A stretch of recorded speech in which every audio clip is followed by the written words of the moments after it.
నెల్లూరు జిల్లా పొదలకూరు ముదిగేడులో సర్వేపల్లి ఎమ్మెల్యే సోమిరెడ్డి చంద్రమోహన్ రెడ్డి అభివృద్ధి పనులకు ప్రారంభోత్సవాన్ని చేశారు. గ్రామంలో ఏర్పాటు చేసిన సిమెంట్ రోడ్డును ఆయన ప్రారంభించారు. అనంతరం రైతులకు వ్యవసాయం పనిముట్లు పంపిణీ చేశారు. తమ ప్రభుత్వంలో రైతులు సుఖ సంతోషాలతో ఉన్నారని ఆయన తెలిపారు. తమ ప్రభుత్వం అన్ని రంగాల్లో రాష్ట్రాన్ని ముందుకు తీసుకెళ్తోందన్నారు.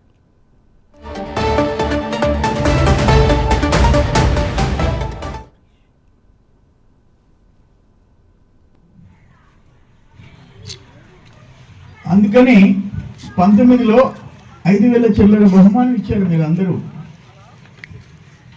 పొదలకూరు మండలం అంతా కలిసి 5,000 చిల్లర మెజారిటీ. నేను ఓడిపోయి అన్ని పనులు చేస్తే నిన్ను ఎవడు చేయమన్నాడు?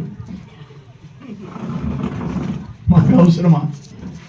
నిన్నెవరు ఎడంకాలం లిఫ్ట్ ఎవరు చేయమన్నారు?